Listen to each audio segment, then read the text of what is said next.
ஆண்டவர் இயேசு கிறிஸ்துவின் நாமத்திலே உங்களை யாவருக்கும் நண்பர் சுவிசேஷ ஜெபக்குழுவின் சார்பிலே உங்களை வாழ்த்துகின்றேன். இந்த நாளிலே அருமையான இந்த வாய்ப்பை அருளிய அருமையான சேகர குருவுக்கும் மற்றும் உபதேசியார் அவர்களுக்கும் நான் நன்றிகளை தெரிவித்துக் கொள்கின்றேன். நண்பர் சுவிசேஷ ஜெபக்குழு உங்களுக்கு ஒரு புதியதான இயக்கம் அல்ல. நம்ம இயக்கம் ஒரு மக்கள் இயக்கம், ஒரு ஜெப இயக்கம், ஆத்தும ஆதாய பணி செய்கின்ற ஒரு இயக்கம். இந்த இயக்கத்திலே நீங்கள் யாவரும் தோள் கொடுத்து இந்த ஊழியத்தை செய்து வருகிறீர்கள். அநேகர் காணிக்கைகளை கொடுத்து இந்த ஊழியத்தை தாங்குகிறீர்கள், ஜெபித்து தாங்குகிறீர்கள், மிஷினரிகளை தாங்குகிறீர்கள். அது மாத்திரமல்ல, பணித்தள விஜயம் செய்து இந்த ஊழியத்திலே நீங்கள் உங்கள் பங்கை அளிக்கிறீர்கள். அது மாத்திரமல்ல, இந்த இயக்கத்திலே நீங்கள் திருச்சபையின் மாத்திரமல்ல, திருச்சபையோடு இணைந்து இந்த இயக்கத்தோடு நீங்கள் அநேகர் ஜெபித்து வருகிறீர்கள். அநேகர் காணிக்கைகளை நீங்கள் இந்த ஊழியத்துக்காக அனுப்பி தருகிறீர்கள். அதற்காக நான் ஆண்டவருக்கு நான் நன்றி சொல்லுகின்றேன். உங்களுக்கும் நான் நன்றி கூறுகின்றேன். இந்த கொரோனா டயத்தில் அநேகர் அந்த காணிக்கைகளை மாதாந்திரம் கொடுக்கிற ஒரு சிறிய தொகை மிஷினரி பணிக்கென்று நீங்கள் கொடுக்கிறீர்கள். ஜெபித்து நீங்கள் கொடுக்கிறீர்கள். கொடுக்காதவர்கள் நீங்கள் கொடுங்கள் என்று நான் மீண்டுமாக சொல்லுகின்றேன். ஏனென்றால் நானும் பணித்தளத்தில் குஜராத்தில் வசாவா ஜாதி மக்கள் மத்தியிலே பணியாற்றிய பொழுது கிட்டத்தட்ட 33 ஆண்டுகள் பணியாற்றிவிட்டு இப்பொழுது நான் தென்காசியிலே முன்னேற்ற பணி செயலராக பணியாற்றி கொண்டிருக்கின்றேன்.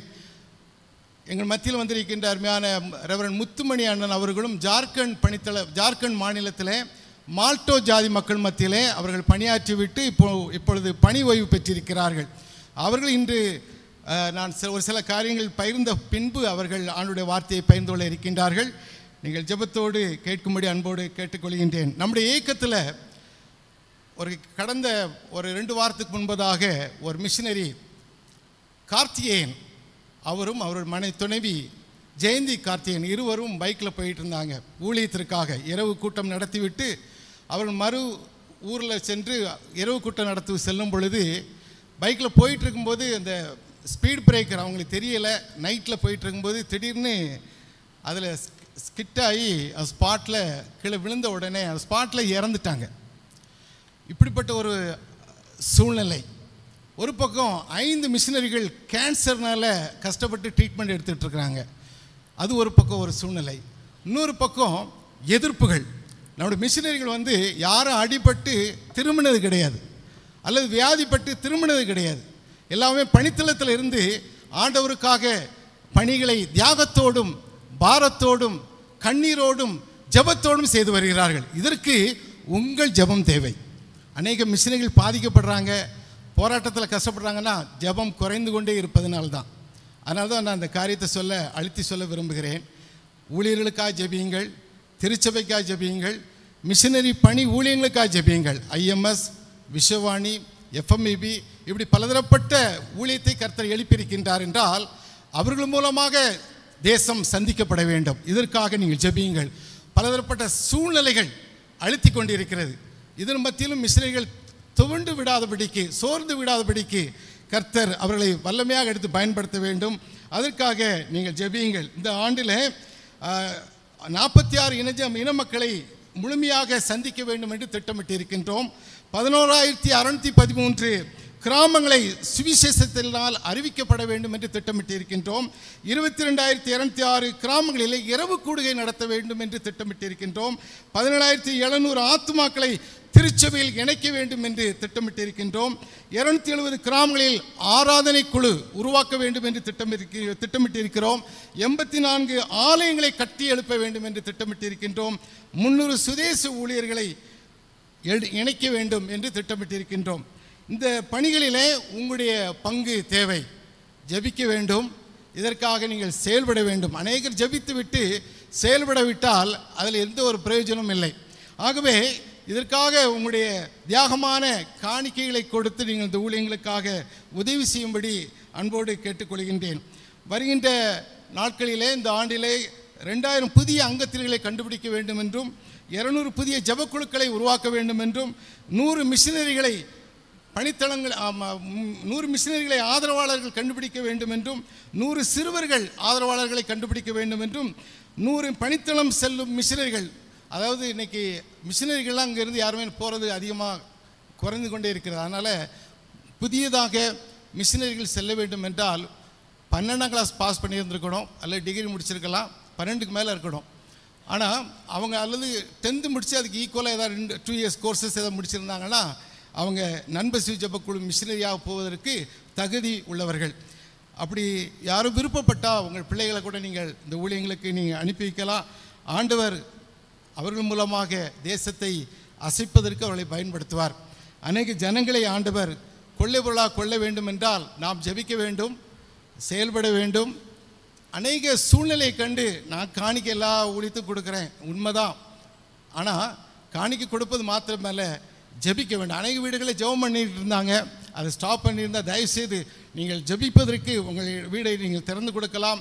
மாதம் ஒரு முறை அல்லது வாரம் ஒரு முறை நீங்கள் சொன்ன அந்த நாளில் நாம் இந்த ஊழியங்களுக்காக ஜெபிப்பதற்கு நீங்கள் வசதி செய்து கொடுப்பீர்கள் என்றால் நாம் மிஷினரிகளுக்காக ஜெபிக்கலாம். நண்பர் ஜெபக்குழுவில் வசாவா ஜாதி மக்கள் மத்தியில் 1982 விக்டர் முருகேசன், நத்தானே லோகராஜ் என்ற 2 மிஷினரிகள் சென்று ஊழியங்களை செய்து வந்தார்கள். குஜராத்தில் அந்த பகுதிகளிலே அநேக எதிர்ப்பு மத்தியில் நம் மிஷினரிகள் ஊழியம் செய்யும் பொழுது கர்த்தர் அற்புதமான காரியங்களை அவர்கள் மூலமாக செய்து உச்சல், நவாப்பூர் போன்ற பகுதிகளிலே அவர்கள் மிஷினரியாக பணியமர்த்தப்பட்டார்கள். அப்பொழுது ஒரு பெரிய எதிர்ப்பு மத்தியில் அங்கு ஊழியங்கள் ஆரம்பிக்கப்பட்டது. அந்த பகுதியில் தான் 1992ஆம் ஆண்டிலே நான் நண்பர் ஜெபக்குழு மிஷினரியாக அந்த பணித்தளத்துக்கு அனுப்பப்பட்டேன். இப்பொழுது அங்கு கிட்டத்தட்ட 5000 விசுவாசிகளை ஆண்டவர் ஏற்றுக்கொண்டிருக்கிறார்கள். அதில் அங்கு உள்ள மக்களுக்கென்று நாம் ஹாஸ்டல் ஆரம்பித்து அந்த பிள்ளைகளுக்கு படிப்புக்காக நாம் ஒரு ஹாஸ்டல் ஆரம்பித்தோம். அதன் விளைவாக கிட்டத்தட்ட 100 பிள்ளைகள் அதில் படித்தாங்க, பசங்க படித்தாங்க. அதில் இன்றைக்கி கிட்டத்தட்ட 8-9 பேர் மிஷினரியாக போயிருக்கிறாங்க. இன்றைக்கி அநேகர் வட இந்தியாவில் மிஷினரியாக இருக்கிறாங்க. 2 பேர் டாக்டராக போயிருக்காங்க, 5 பேர் நர்ஸாக போயிருக்காங்க, மேல் நர்ஸாக போயிருக்கிறாங்க, டீச்சர்ஸாக 6 டீச்சர்ஸாக போயிருக்கிறாங்க. இப்படியாக நீங்கள் கொடுக்கும் காணிக்கையின் மூலமாக நீங்கள் ஜெபத்தின் விளைவாக சைல்டு சப்போர்ட் பண்ணுறீங்கல்ல, அந்த பிள்ளைகள் தான் இந்த நிலைமைக்கு ஆண்டவர் உயர்த்தி அவங்களை 2வது கட்ட தலைமைத்துவத்துக்கு ஆண்டவர் பயன்படுத்தி வருகிறார் என்றால் அது உங்கள் ஈகையான காணிக்கை. நீங்கள் அன்போடு ஜெபிக்கிற ஜெபம் ஆண்டவர் கேட்டு அற்புதமான காரியத்தை இந்த பணித்தளங்களிலே செய்து வருகிறார். ஆகவே இந்த காரியங்களுக்காக நீங்கள் தொடர்ந்து ஜெபம் பண்ணுங்க. கிட்டத்தட்ட 5000 விசுவாசிகள் இருக்கிறாங்க. அநேக எதிர்ப்புகள் மத்தியில் நம்முடைய மிஷினரிகள் அங்கு பணியாற்றி கொண்டிருந்த நாட்களில் ஒரு இன்சிடென்ட் நான் சொல்லிவிட்டு ஒரு பாடல் பாடிவிட்டு நான் செய்திக்கு நேராக நாம் செல்ல இருக்கின்றோம். விஷ்ணுபா என்ற ஒரு சகோதரன் இருந்தார். அவர் ஒரு கடினமான ஒரு ரவுடி. அந்த ரவுடியை அங்கே ஊருக்காரங்களும் அடக்க முடியலை, சைடில் இருக்கிற எந்த நபர்களும் அடக்க முடியலை, போலீஸ்காரனும் அடக்க முடியலை. ஆனால் சுவிசேஷம் அவரை தொட்டது. ஒரு நாள் இப்படி அந்த கிராமத்தில் மோகரான் என்ற கிராமத்துக்கு ஊழியத்துக்கு நாங்கள் செல்லும் பொழுது அந்த விஷ்ணுபாய் அந்த ரவுடி அங்கே இருக்கிறான்னு சொன்ன உடனே நீங்கள் அவர் இருக்கும்போது வந்தீங்கன்னா உங்களை அடித்தா கொன்று விடுவார் அப்படின்னு சொல்லி எங்களை மிரட்டினாங்க. ஆனாலும் ஜெபத்தோடு நாங்கள் சென்றோம். அந்த சென்ற இடத்துல விஷ்ணுபாய் அவர் ஒரு பெரிய தடியை வச்சுட்டு வராரு. வந்தவர் நேராக என்ன சொன்னார் தெரியுங்களா? இந்த ஊருக்குள்ள பாட்டு பாடக்கூடாது, சுவிசேஷம் சொல்லக்கூடாது, கிளம்புன்னு சொல்லி அனுப்பிட்டார். பாட்டு பாடிட்டு இருக்கும்போது இடையில நிறுத்திட்டு போயிட்டோம். 2வது ஒரு மாதம் கழித்து திரும்ப ஜெபத்தோடு போனோம். அப்பொழுது ஒரு சுவர் மறைவில் அந்த விஷ்ணுபாய் நின்று கொண்டு கம்பை வச்சுக்கிட்டு அப்படி சுவர் மறைவில் நின்று நாங்கள் பாடுற பாடல்களையும் ஆண்டோடைய சத்தியத்தையும் கேட்டுக்கொண்டு இருந்தார். முடிஞ்ச உடனே நேரே வந்தார். இவர் ஏதோ அடிக்க தான் போகிறான்னு சொல்லி நாங்களும் கொஞ்சம் பயம், மனுஷன் தானே எல்லாரும் இல்லையா, அடிக்க போகிறாருன்னு நினச்சி நாங்கள் கொஞ்சம் பயத்தோடு தான் இருந்தோம். ஆனால் அவர் என்ன சொன்னார் தெரியுமா? வீட்டுக்கு வருவீராயா, நீங்கள் வருவீங்களா, வீட்டுக்கு வருவீங்களா அப்படின்னு கேட்குறாரு. அவங்களுடைய ஸ்டைலே ரவுடி ஸ்டைல் வித்தியாசமான இருக்கும். வீட்டுக்கு வருவீங்களா? கொஞ்சம் பயம். வீட்டுக்குள்ளே கூட்டி கொண்டு போய்ட்டு அடிச்சு விட்டானா கொஞ்சம் பயம்தான். ஆனாலும் ஆண்டவர் அற்புதமான காரியங்கள் செய்தார். அடித்தாலும் பரவாயில்ல, போவோம் அப்படின்ட்டு போனால் அந்த வீட்டில் அவங்க ஒய்ஃபு, பிள்ளைகள், அவர் கொஞ்ச நேரம், ஐயா நான் இந்த தப்புலாம் செஞ்சுருக்கிறேன், இத்தனை பேர் அடிச்சிருக்கேன், இத்தனை பேரை கொலை செஞ்சுருக்கிறேன், இத்தனை பேரை அநியாயமாக நான் திருடி இருக்கேன், இவ்வளவுலாம் பண்ணியிருக்கிறேனே, என்னைய உங்கள் ஏசாமி மன்னிப்பாரா? மன்னிப்பார் அப்படி சொல்லி மாக்குன்னு அழுறாரு. நாங்கள் அழுவோன்னு நினச்சி பயந்து போனவங்க, அவர் அழுறார். ஆண்டவர் சத்தியத்தை அந்த சத்தியம் ஆண்டவருடைய வசனமானது அவர் வாழ்விலை கிரியை செய்ததுனால அவர் ஆண்டவரை ஏற்றுக்கொண்டார். அந்த குடும்பம் ஏற்றுக்கொண்டது. அவர் அந்த திருச்சபையின் அந்த மோகனான் திருச்சபையின் உபதேசியராக ஆண்டவர் அந்த இடத்துல பயன்படுத்தினார். சுதேச ஊழியராக பயன்படுத்தி இன்றைக்கி சர்ச் ஆஃப் நார்த் இந்தியாவில் ஆர்டைன் பெற்று இன்னைக்கு நண்பர் ஜெப குழுவில் ஒரு ரெவரண்டாக பணியாற்றுகிறார். கம்பை தூர போட்டுட்டு இன்னைக்கு பைபிள் எடுத்திருக்கிறார். அல்லேலூயா. இன்னைக்கு ஒரு ஆதிவாசி மக்கள் மத்தியில் ஆண்டவர் இந்த கிரியை செய்வார் என்றால், ஜெபத்தை விட்டுவிட்டோம் என்றால் அங்கே எல்லாமே நின்றுவோம். ஆகவே நாம் ஜெபிக்க வேண்டும் என்று ஆண்டவர் விரும்புகிறார். இந்த ஊழியத்தில் நீங்கள் ஜெபியுங்கள், உங்களால் என்ற காணிக்கைகளை கொடுங்கள். வருகின்ற 15, 16, 17, 18 தேதிகளில் மே மாதத்தில் சேலத்தில் டான்ஸ் பேட்டில் மாநில முகாம் நடைபெற இருக்கிறது. இந்த மாநில முகாமுக்கு உங்களை யாவரையும் அன்போடு அழைக்கிறோம். வாங்க, பங்கு பெறுங்கள்.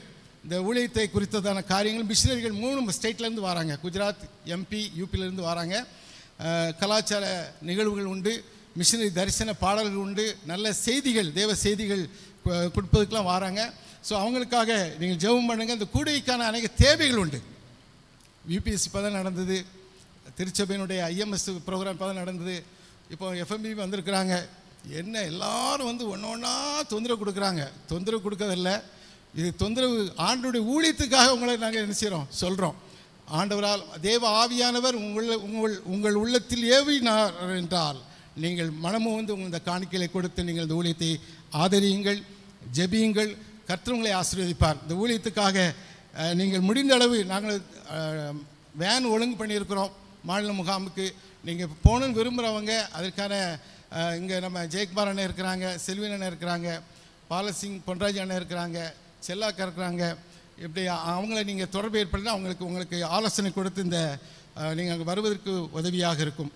நீங்கள் அவங்கள கான்டாக்ட் பண்ணிக்கலாம். தேவைப்பட்டால் நீங்கள் என்னட்டையும் நீங்கள் கான்டாக்ட் பண்ணிக்கலாம்.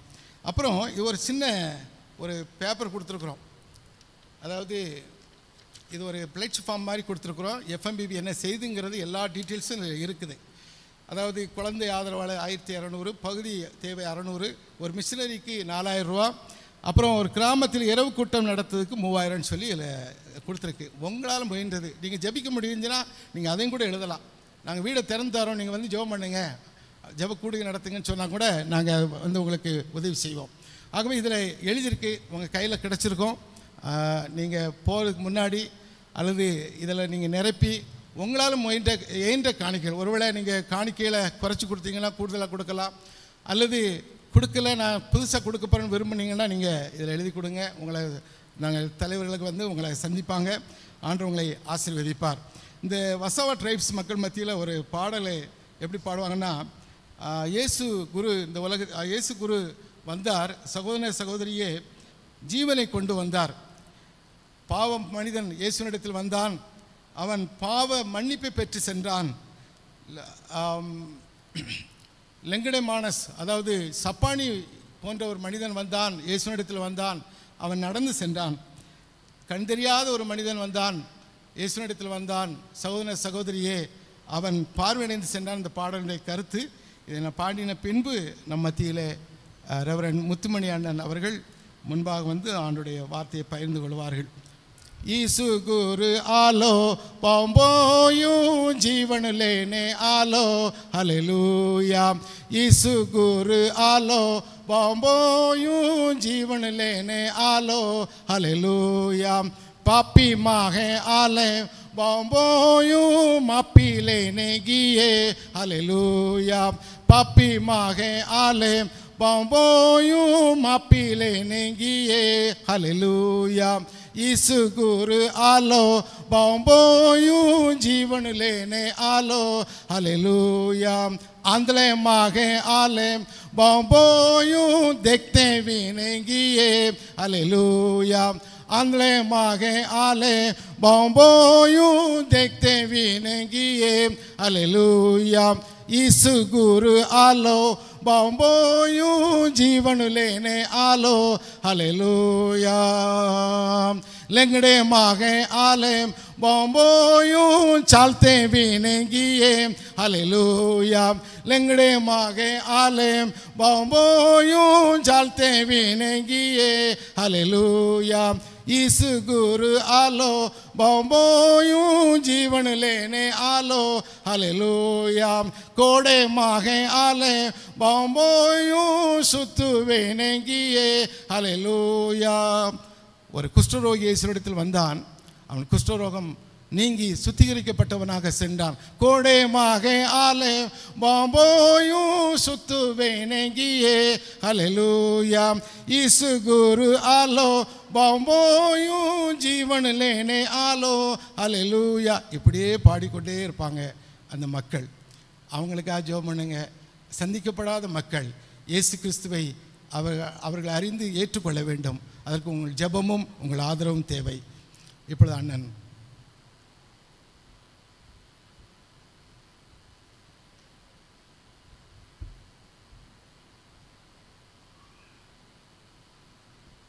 இறந்த வண்ணமாக ஜெபிப்போம்.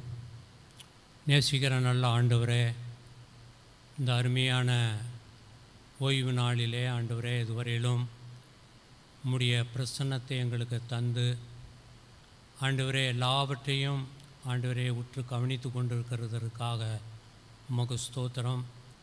பரிசுத்த ஆவியானவரே, நீர் எங்களோடு பேசி நாங்கள் ஒவ்வொருவரும் வந்த வண்ணமாக நாங்கள் திரும்பி செல்லாதபடி உம்முடைய வார்த்தையை கேட்டவர்களாகவும் அதன்படி நடக்கிறவர்களாகவும் இருந்து ஆண்டவரே உம்முடைய வருகையிலே நாங்கள் பங்கு பெறக்கூடிய ஆண்டு அப்படிப்பட்ட தகுதியை பெற்றுக்கொள்ள எங்களுக்கு நீ கிருபை செய்ய வேண்டும் என்று சொல்லி ஜெபிக்கிறோம். தொடர்ந்து காத்துக்கொள்ளும் உம்முடைய பிரசன்னத்துக்குள்ளே எங்கள் ஒவ்வொருவரையும் ஒப்புவிடுகிறோம். ஆசீர்வதியும் இயேசு கிறிஸ்துவின் நாமத்தில் கேட்குறோம் பிதாவே, ஆமென்.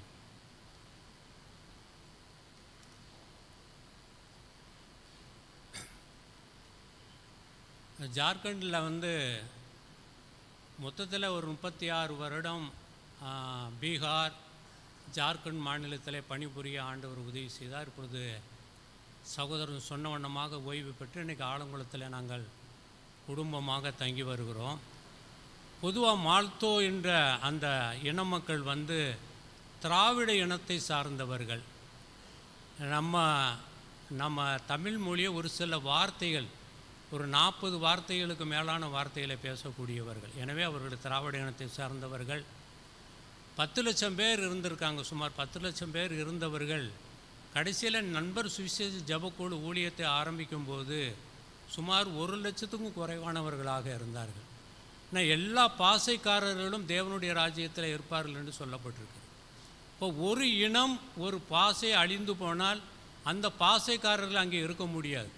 ஆனால் ஒரு சிறு கூட்டமாக இருந்தாலும் கூட தேவன் அவர்கள் மேல் கரிசனை வைத்து 1978 இந்த ராஜ்மஹல் மலைத்தொடர்களில் இந்த ஊழியத்தை ஆரம்பிக்க தேவன் கிருபை செய்தார். 1978 ஆரம்பித்த ஊழியம் அந்த சமயத்தில் பீகார், வட பீகார், தென் பீகார் என்று சொல்வார்கள். அப்போ நாங்கள் வட பீகாரில் ஊழியம் செய்துக்கிட்டு இருந்தோம்.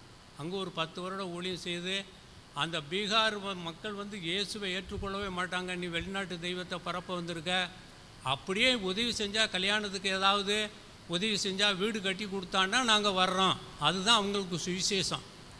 வெள்ளை மிஷினரி காலத்திலிருந்தே அவர்களுடைய எண்ணம் அப்படி தான் இருக்குது. ஏதாவது உதவி வேணும், மற்றபடி இயேசு அவங்களுக்கு வேண்டாம் அப்படின்னு சொல்லி அப்படி அவங்களோட போராடி கொண்டிருந்த சூழ்நிலையில் 1988 நான் அங்கே அந்த பகுதிக்கு குடும்பமாக தென் பீகாருக்கு, இப்பொழுது இருக்கக்கூடிய ஜார்க்கண்ட் மாநிலத்துக்கு அங்கே ஊழியம் செய்கிறதுக்காக போனேன். அந்த சமயத்தில் பீகாரில், வட பீகாரில் இருக்கும்போதே எனக்கு குரு அபிஷேகம் கொடுக்கப்பட்டது.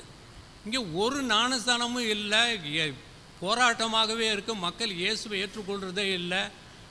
குரு அபிஷேகம் எதுக்கு எனக்கு போதக அபிஷேகம் அப்படின்னு எனக்குள்ளே ஒரு சிந்தை. ஆனால் சர்வ ஞானமுள்ள கருத்தை என்ன செய்ய போகிறாருன்னு அவருக்கு தானே தெரியும். அப்போ 1988 அங்கே போன உடனே அதுக்கு முன்னாடி 10 வருஷம் ஊழி செய்துக்கிட்டு இருக்காங்க. ஆனால் மால்தோ மக்கள் எல்லாம் ஆதிவாசியாக இருந்தால் எளிதாக இவெல்லாம் மனம் திரும்பிடுவான், இந்த இந்துக்காரன்லாம் சொல்லுவான், ஆதிவாசிகளை தான் இவங்க கொண்டு வருவாங்கன்னு.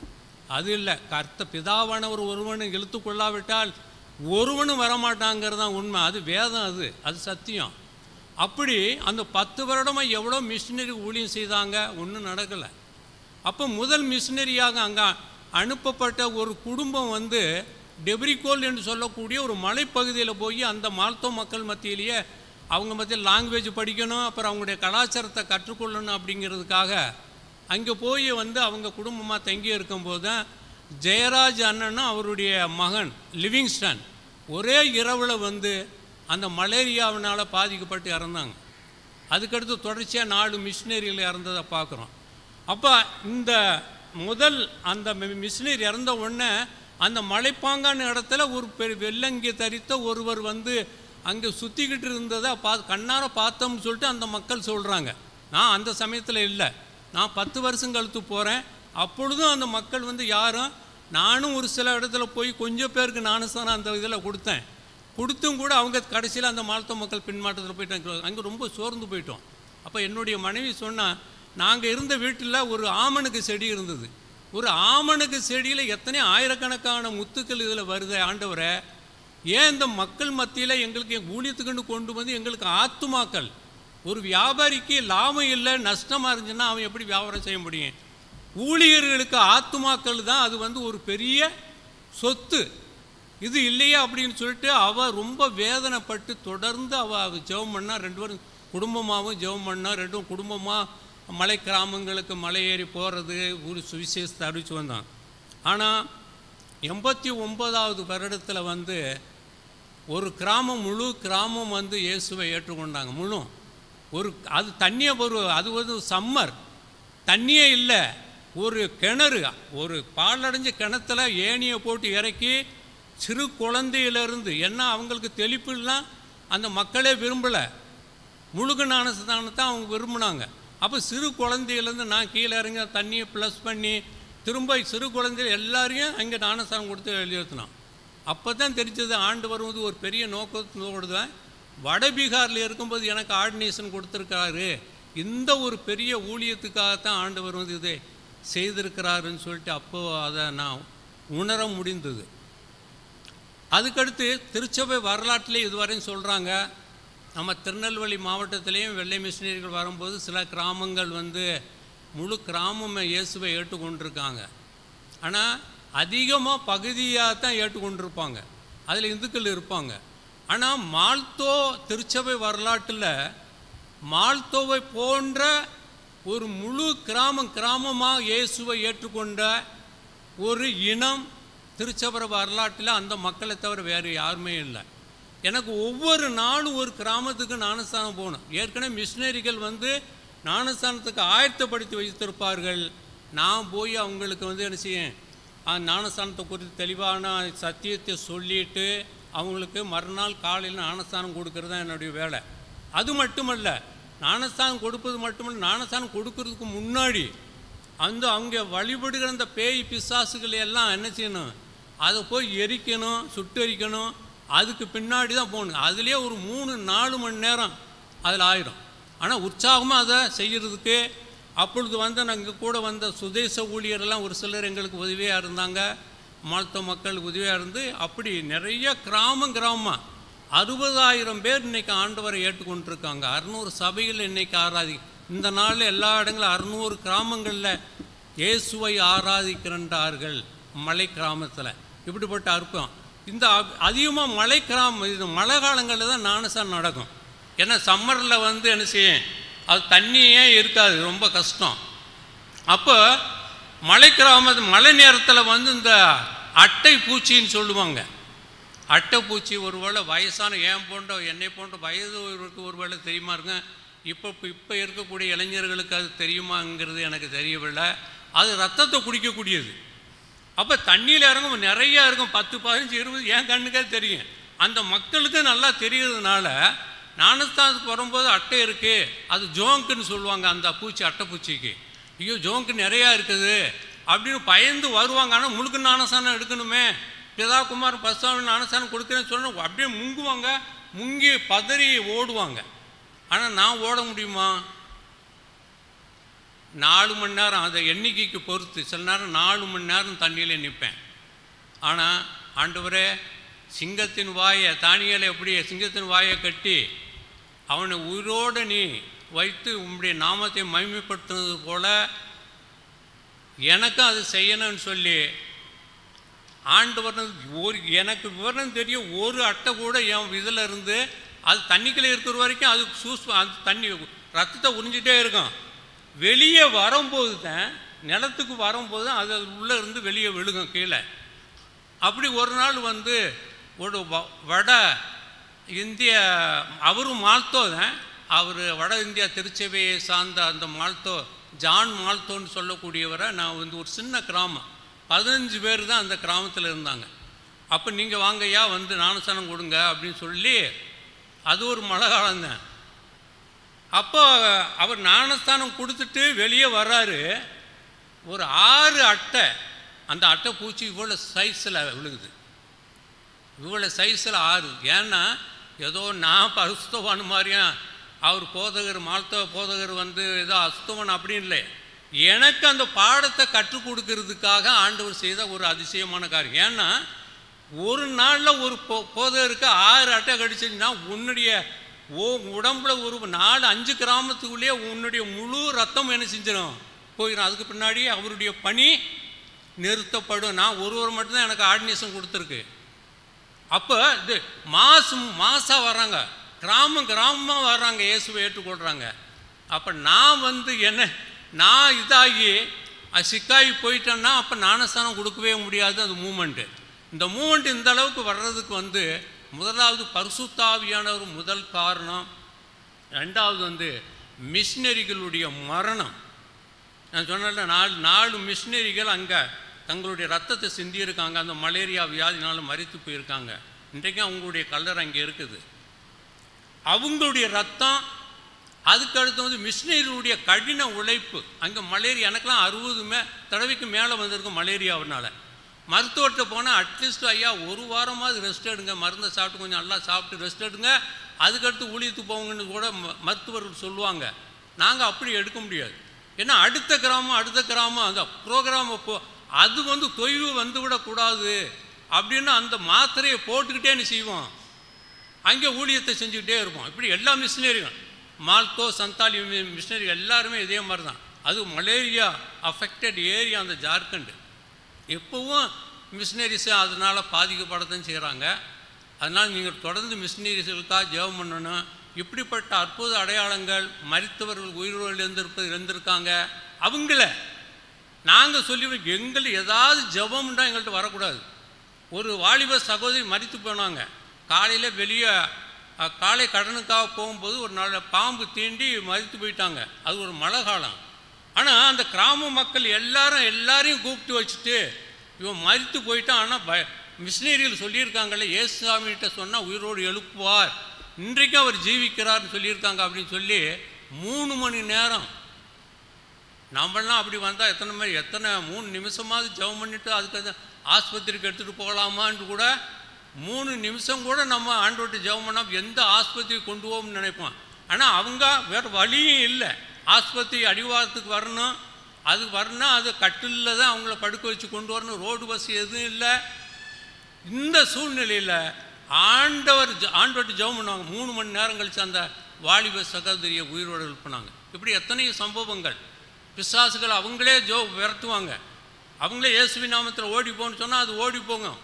இப்படி அற்புத அடையாளங்களை செய்து இப்படிப்பட்ட மகத்தான காரியங்களை தேவன் செய்திருக்கிறார். அதற்காக நீங்கள் தொடர்ந்து நீங்கள் ஜெபம் பண்ண. என்னை வந்து தூத்துக்குடி டிஸ்ட்ரிக்ட் உள்ள மிஞ்ஞானபுரம் சபையிலேருந்து தான் தாங்கினாங்க. நான் மால்தோவிலையும் சந்தாலியிலும் ஊழியம் செய்திருக்கேன். ஆண்டோடைய நாமத்துக்கு மகிமையாக சொல்கிறேன். சுமார் 23,000 பேருக்கு ஞானஸ்தானம் கொடுத்துருக்குறேன் 2 இன மக்கள் மத்தியில்.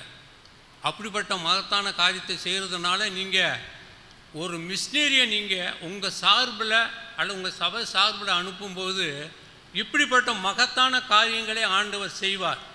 அப்படி செய்யும்போது பரலோக ராஜ்யத்தில் நீங்கள் போகும்போது அந்த ஆத்துமாக்கள் மட்டும்தானே இங்கே போகும் இல்லையா? நம்ம வச்சுருக்க நகை நட்டுகள்லாம் இங்கேயும் எதுவும் போக போகிறதில்ல.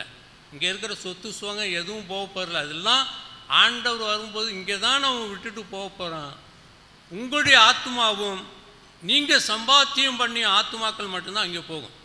அப்போ அந்த பங்கு இருக்க நான் 23,000 பேருக்கு ஞானஸ்நானம் கொடுத்தா அந்த மெஞ்ஞானபுரத்தில் காணிக்க கொடுத்தவர்களுக்கும் ஜெபித்தவர்களுக்கும் அதுக்காக பிரயாசப்பட்டவர்களுக்கும் அதில் பங்கு உண்டு. எனக்கு மட்டும் அந்த பங்கு சேராது. அந்த முழு சபை யாரெல்லாம் சப்போர்ட் பண்ணாங்களோ அது கண்டிப்பாக அவர்களுக்கு சேரும். அது மட்டும்தான் அங்கே நிற்கும். வேறு எது நம்ம எதுவுமே அங்கே வரப்போகிறதில்ல. இந்த உலகத்தில் உள்ளது எதுவும் வரப்போகிறதில்ல. நீங்கள் சம்பாத்தியம் பண்ண ஆத்துமாக்கள் மட்டும்தான் இயேசு வண்டை வரும். ஏன்னா இதை மட்டும் நீங்கள் மனசில் வச்சு நீங்கள் கண்டிப்பாக வந்து இந்த ஊழியத்தை நண்பர் சுவிசேஷ ஜபக்குழு ஊழியத்தையும் மிஷினரை தாங்கிறதுக்கும் அதுக்காக ஜபம் பண்ணுங்க. பொதுவான ஜபமாக கூட இருக்கலாம். இந்த அட்டையெல்லாம் காக்கப்பட்டு ஜப குறிப்பு அனுப்புனது தான் இல்லையா? அந்த அட்டையெல்லாம் கடிக்க விடாமல் காக்கப்பட்டது. அப்புறம் மழையிலையும் மழை பெஞ்சுக்கிட்டு இருந்தால் அதில் அந்த மழையில் 3-4 மணி நேரம் நிற்பேன். வெயில் காலத்தில் நிற்பேன், வெயில் குளிரில். ஆனால் என்ன எந்த விதத்துலேயும் இவன் சிக்கானதுனால அடுத்த கிராமம் ஞானஸ்தானத்துக்கு தடைப்பட்டுன்னு என்னையால் சொல்லவே முடியாது. ஒரு நாள் கூட கிடையாது. ஒரு நாள் கூட தடைப்பட்டது கிடையாது. அப்படிப்பட்ட மகத்துவங்களை செய்கிற ஆண்டவரை தான். அப்போ உங்கள் ஜெபம் எவ்வளவு முக்கியமானது என்பதை அது இந்த காலத்தில் இப்போ பிஜேபியினுடைய இந்த அரசாங்கத்தினுடைய இந்த சூழ்நிலையில் வந்து ஏராளமான பிரச்சனைகள், மிஷினரிகள், சுதேச ஊழியர்கள் எத்தனையோ விதமான ஆபத்து எல்லா மிஷன்ஸ்லேயும் இருக்குது. அதனால் நீங்கள் ஜெபம் பண்ணும்போது ஒருவேளை பொதுவான ஜெபமாக இருந்தாலும் ஆண்டவரே இந்த மிஷினரி குடும்பங்களையும் அவர்களை வியாதியிலிருந்து மற்ற பிசாசுனுடைய எல்லா விதமான சோதனைகளிலிருந்து அவர்களை மீட்டு உம்முடைய ஊழியத்தை திறம்பட செய்யும் என்று சொல்லி பொதுவாக ஜெபித்தாலும் கூட அந்த ஜெபத்தை கர்த்தர் என்ன செய்கிறாரு? கேட்குறார். அவர் கேட்டு பெரிய காரியத்தை ஆண்டவர் செய்வார். அப்படியா தொடர்ந்து நீங்கள் அதற்கு இந்த காரியங்களுக்காக நீங்கள் ஜெபம் பண்ணுங்கள். மிஷினரிகளை தாங்குங்க, சிறுவர்களை தாங்குங்க. அந்த சகோதரர் சொன்ன மாதிரி ஒரு கிராமத்துக்கு சுவிசேஷம் போகணுன்னா ஒரு 3000 பேர் 3000 ரூபா தேவை இருக்குது. அப்போ அவங்க சுவிசேஷம் அறிய வேண்டுமானால் அப்படிப்பட்ட கிருபைகளை அவர்கள் பெற்றுக்கொள்ள வேண்டுமானால் நீங்கள் ஜெபத்திலேயும் ஊழியர்களை தாங்குவதிலேயும் நீங்கள் பிரயாசப்படுங்க. ஆண்டவர் பெரிய காரியத்தை செய்வார். இப்பொழுது வசனத்திலிருந்து ஒரு சில காரியங்களை நம்ம பார்க்கலாம். மத்தேயு 24வது அதிகாரம் 1லிருந்து 6 வசனங்களை பார்க்கலாம்.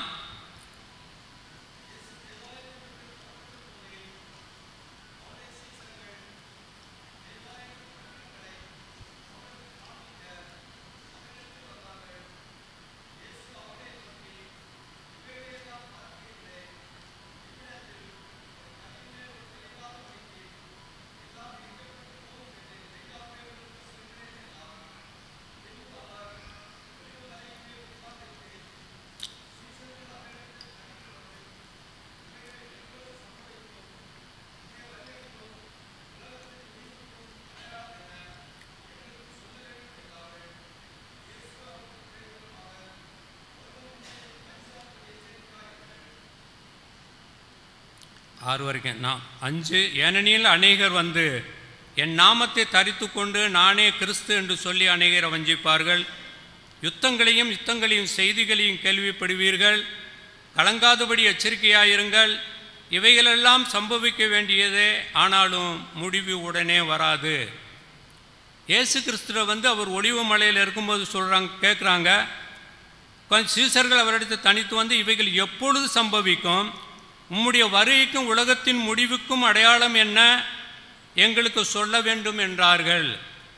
உலகத்தின் முடிவுக்கும் இயேசு கிறிஸ்துடைய வருகைக்கும் என்ன அடையாளம் என்று கேட்கிறார்கள். இப்போ நம்ம இருக்கின்ற காலம் வந்து இயேசு கிறிஸ்துனுடைய கடைசி நிமிடத்தில் இருக்கிறோம். அதுதான் மிக முக்கியமான. அவர் சொன்ன சம்பவங்கள் எல்லாம் இங்கே சொல்லப்பட்டிருக்கிறது. அதுக்கு 4வது வசனத்தை சொல்கிறாரு. இயேசு அவர்களுக்கு பிரதித்தம், ஒருவனும் உங்களை வஞ்சாதபடிக்கு எச்சரிக்கையாருங்கள். அநேகர் வந்து என் நாமத்தை தரித்து கொண்டு நானே கிறிஸ்து என்று சொல்லி அநேகரை வஞ்சிப்பார்கள். இதில் எச்சரிக்கையாக இருக்க வேண்டியது இருக்குது. அநேகர் வந்து என்ன சொல்லுவாங்க? இயேசு இங்கே இருக்கிறார், அங்கே இருக்கிறார் அப்படின்னு அநேக வஞ்சிக்கிற காலத்தில் நம்ம இருக்கிறோம். செர்பியாவில் வந்து ஒரு பஸ் கண்டக்டராக இருந்தவன், அவன் வந்து ஒரு நீள முடியை வளர்த்து ஒரு அங்கிகளை தரிச்சுட்டு நான் தான் இயேசு. 2000 குடும்பம் இன்றைக்கி இந்த செர்பியா தேசத்தில் இன்றைக்கி அவன் ஜெயிலில் இருக்கான். 2000 குடும்பம். ஆனால் இப்போது அவன் ஜெயிலில் இருந்தாலும் அவன் இன்றைக்கி நம்புகிறான், மக்கள் நம்புகிறாங்க. அவன்கிட்ட கொண்டு தான் சொத்துக்கள் எல்லாவற்றையும் அவன் கையில் கொடுத்துட்டாங்க. நானே இயேசு அப்படிங்கிறான். நானே இயேசு. அப்போ இயேசு எப்படி வாழ்ந்தார், என்னென்ன காரியங்களை செய்தார் என்று சொல்லி கூட அந்த 2000 குடும்பத்துக்கு தெரியலையே. இன்றைக்கு நமக்கு அப்படித்தான். எத்தனை பேர் வேதத்துக்கு முக்கியத்துவம் கொடுத்துருக்காங்கன்னு நம்ம பார்ப்போம். வேதத்தை நீங்கள் படிக்கலைன்னா ஒரு நாள் வந்து சொல்ல போகிறேன், அந்த காட்டில் பார்த்தேன் இயேசுவை பார்த்தேன். ஐயா, இயேசுவை யார் பார்த்தது? நீல தாடியோட அங்கியோட. சும்மா நமக்கு அந்த நாட்டில் அது ஒரு ஏமாத்து வேலை. இந்த சாம் சுந்தரம் சொல்லிட்டு ஒரு பாஸ்டர் அவர் சர்தையில் எழுதியிருக்கிறாரு, இயேசுவை நான் நேரடியாக என் சொந்த கண்களால் நான் பார்த்தேன், டிஷர்ட்டாக போட்டு வந்தாருன்னு சொல்கிறாங்க. அங்கியோடும் தாடியோடும் இப்படி நீளமாக வர்றது தான் அப்படின்னு யார் பார்த்தது? யாரும் நீங்களும் பார்த்துருக்க, யாராவது பார்த்துருக்காங்களா? இல்லை. இப்படித்தான் இயேசு இருப்பார்னு சொல்லி அதை நம்ம சின்ன பிள்ளைகளுக்கு சொல்கிறனால ஒரு அங்கேயே போட்டு வித்தியாசம் காமிக்கிறதுக்காக வச்சுருக்குறோம். அப்படி சொல்ல போகிறான், காரியங்களை செய்ய போகிறாங்க, வஞ்சிக்கிற ஆவி இப்போ இப்பொழுதே இருக்குது. அதனால் எச்சரிக்கையாக இருக்க சொல்கிறார் ஆண்டவர். வந்து 25வது வசனத்தில் பாருங்க, இதோ முன்னதாக உங்களுக்கு அறிவித்திருக்கிறேன். எதையும் ஆதியாகமத்திலிருந்து எடுத்து பாருங்க, ஆதாம் ஏவாள்ல இருந்து, அதுக்கடுத்து வருத மோசையினுடைய காலத்திலிருந்து, மற்ற எல்லா காலத்திலையும் கூட ஆண்டவர் தன் பிள்ளைகளுக்கு முன்ன அறிவிக்காமல் எதையும் அவர் செய்கிறதில்லை. எதையுமே செய்ய மாட்டோம். முன்னமே நான் அறிவித்திருக்கிறேன், என் மகத்துவத்தை என் பிள்ளைகளுக்கு எழுதி கொடுத்திருக்கிறேன். மகத்துவங்களை எழுதி கொடுத்திருக்கிறாரு. அந்த எழுதி கொடுத்த வார்த்தையை நீங்களும் நானும் படிக்காவிட்டால் இப்படி வஞ்சிக்கிற ஆவி வந்து ஏவும் போது நீங்க உடனே அந்த காட்டுக்கு போய் இயேசுவை பார்க்க போவீங்க. ஆனா ஆண்டவர் சொல்லியிருக்க, அப்படி கள்ள கிறிஸ்துகள் கள்ள போதகர்கள் எழும்புவார்கள், அதனால எச்சரிக்கையா இருங்க அப்படின்னு சொல்றாங்க. முதலாவது எச்சரிக்கை அது. அதுக்கடுத்து 6வது வசனத்துல, யுத்தங்களையும் செய்திகளையும் கேள்விப்படுவீர்கள், கலங்காதபடி எச்சரிக்கையா இருங்கள். இவைகளெல்லாம் சம்பவிக்க வேண்டியது, ஆனாலும் முடிவு உடனே வராது. யுத்தங்களையும் செய்திகளையும் கேள்விப்படுவீர்கள் என்று சொல்லப்படுது. எந்த யுத்தத்தை பற்றி சொல்றாரு? இது கடைசி கால யுத்தத்தை பற்றி சொல்றாரு. ஆதி நாட்டிலிருந்தே யுத்தம் இருந்துகிட்டே தான் இருக்குது. யுத்தம் இருக்குதா? இருக்குது. ஆனால் இந்த யுத்தம் இப்பொழுது நடந்து கொண்டிருக்கிற யுத்தத்தை பற்றி பேசுகிறார். இப்போ ஹமாஸ் இந்த இஸ்ரேலுக்கு நடக்கிற யுத்தம் எதுக்காக அந்த யுத்தம் பண்ணுறாங்க? அவங்க நாடு கிடைக்க வேண்டும் என்று யுத்தம் பண்ணாங்க. நாடு கிடைச்சிருச்சு. அதுக்கு தலைநகரம் 1967 நாடு இஸ்ரேல் நாடு கிடைச்சிருச்சு. அதுக்கு அடுத்து வந்து 2018 வந்து யார் மூலமா? நம்ம ட்ரம்ப் மூலமா எருசலேம் தலைநகரம் அவங்களுக்கு கிடைச்சிருச்சு. இனி 3வது வந்து அவங்களுக்கு கிடைக்க வேண்டியது ஒன்றே ஒன்று. என்னது? தேவாலயம். சாலமோன் கட்டின தேவாலயம். அதே இடத்துல வந்து யார்? செருபாபேல் கட்டின தேவாலயம். அந்த ஆலயம் இப்போ யார் கையில் இருக்கு? அந்த இடம் முகமதியர் கையில் இருக்கு. அந்த இடத்துல ஆலயம் இருந்த இடத்துல கிபி 70 வந்து தீத்துராயனால் இடிக்கப்பட்டு சிதறடிக்கப்பட்டாங்க. 1900 வருஷம் கழிச்சு அந்த இடத்துக்காக இப்போ யுத்தம் நடந்துருக்கு. இப்போ அந்த ஹமாஸ் யுத்தத்தில் 500 மாஸ்குகளை அடிச்சிருக்காங்க. அது பெருசு இல்லை. இந்த மாஸ்கு இடிக்கப்பட வேண்டும். அதுக்கு தான் இப்போ யுத்தம். அதுக்கு வந்து இப்போ நீங்கள் படிச்சீங்கன்னா எசேக்கியேல் 38 8வது வசனம் படிங்க. எசேக்கியேல் 38:8. எசேக்கியேல் 38 நானே படிக்கிறேன். அநேக நாட்களுக்கு பிற்பாடு நீ விசாரிக்கப்படுவாய், பட்டயத்திற்கு நீங்களாகிய பற்பல ஜனங்களிலிருந்து சேர்த்து கொள்ளப்பட்டு வந்தவர்களின் தேசத்தில் கடைசி வருஷங்களிலே வருவாய். நெடுநாள் பாழாய் கடந்து பிற்பாடு ஜாதிகளிலிருந்து கொண்டு வரப்பட்டவர்கள் எல்லாரும் சுகத்தோட குடியிருக்கும் இஸ்ரவேலின் மலைகளுக்கு விரோதமாய் வருவாய். மலைகளுக்கு விரோதமா? அந்த ஆலயம் எங்கே இருந்தது? யாரு? ஈசாக்க பலியிட கொண்டு போன அந்த மலை, அதில் தான் ஆலயம். அது அந்த இடத்த தான் தாவீது விலை கொடுத்து வாங்கினார். அர்னான்ட்டிலிருந்து விலை கொடுத்து வாங்கின இடம் தான் அது தேவாலயம். சாலமோன் தேவாலயம் கட்டின இடம் அந்த இடம். இன்னைக்கு அது முகமதியர் கையில் மாஸ்கா இருக்குது. அதனால அதான் சொல்கிறாரு, மலைகளுக்கு விரோதமாய் வருவாய், அவர்கள் எல்லாரும் அஞ்சாமல் குடியிருக்கும் போதுன்னு சொல்லப்பட்டிருக்கு. 16வது வசனம் 38:16 நீ தேசத்தை கார்மேகம் போல் மூட என் ஜனமாகிய இஸ்ரவேலுக்கு விரோதமாக எழும்பி வருவாய். கடைசி நாட்களிலே இது சம்பவிக்கும். கோகே, ஜாதிகளின் கண்களுக்கு முன்பாக உன் மூலமாய் நான் பரிசுத்தர் என்று விளங்கப்படுகிறதுனால் அவர்கள் என்னை அறியும்படிக்கு உன்னை என் தேசத்துக்கு விரோதமாக வர பண்ணுவேன். யார் இதை? மாஸ்கோ. கோகே கோகே அப்படின்னா என்னென்ன வசனத்தில் நம்ம படிச்சிருக்கோம்னு பார்த்தா 38:1-2 பார்க்குறோம். கர்த்தருடைய வார்த்தை எனக்கு உண்டாகி, மனுபுத்திரனே, மேசேக்கு தூபால் ஜாதிகளின் தலைமையான அதிபதியாகிய மாகோகு தேசத்தானாகிய கோகுக்கு எதிராக நீ உன் முகத்தை திருப்பி அவனுக்கு விரோதமாக தீர்க்க தரிசனம் உரைத்து 3வது வசனத்தில் சொல்ல வேண்டியது என்னவென்றால், கர்த்தராகிய ஆண்டவர் உரைக்கிறார், மேசேக்கு தூபால் ஜாதிகளின் அதிபதியாகிய கோகே, இதோ நான் உனக்கு விரோதமாக வருவேன். 4வது வசனத்தில் நான் உன்னை திருப்பி உன் வாயில் துறடுகளை போட்டு உன்னையும் உன்னுடைய எல்லா சேனையும் குதிரைகளையும் சர்வாயுத தரித்திர வீரர்களையும் பரிசையும் கடவுடைய திரளான கூட்டத்தாரையும் எல்லாரும் பட்டயங்களை பிடித்திருப்பார்கள் சொல்லப்பட்டிருக்கு. இது என்ன மாகோகுன்னு ஆனது? மாஸ்கோ. இப்படி இருக்கக்கூடிய மாஸ்கோவை பற்றி இங்கே தேவன் 1900 வருடத்திற்கு முன்னதாகவே வந்து நினைச்சிருக்காரு, தீர்க்க தரிசனம் உரைத்திருக்கிறார். இப்போ இந்த ஹமாஸ் யுத்தம் அது இதாகி கடைசியில் என்ன செய்யும்? அதுக்கு இப்போ ஈரான் இப்போ இன்னைக்கு இஸ்ரேலுக்கு விரோதமாக இருக்குது.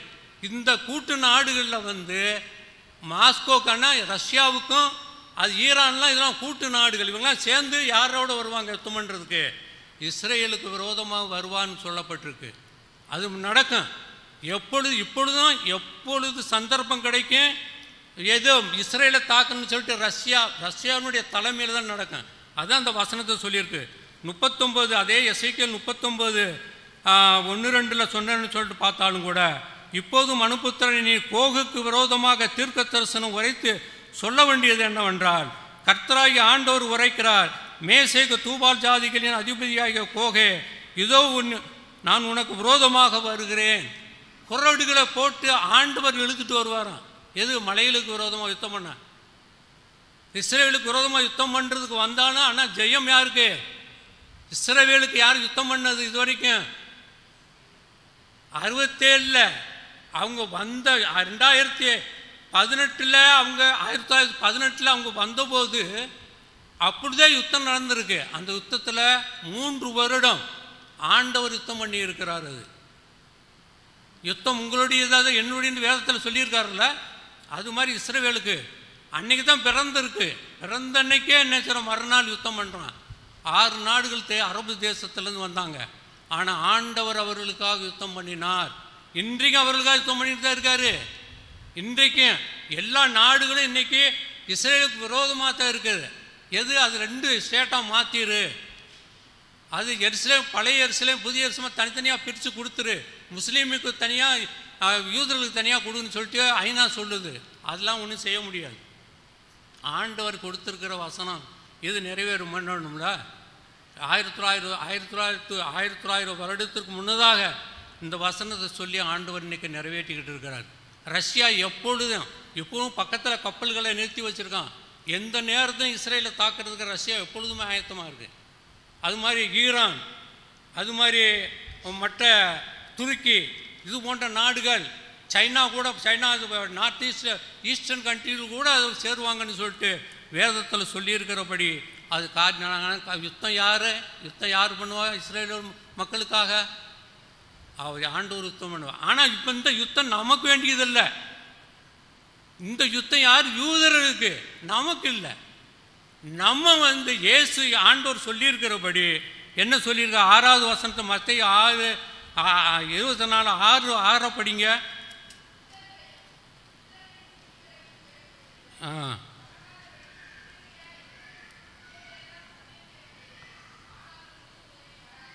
அதுக்கு 7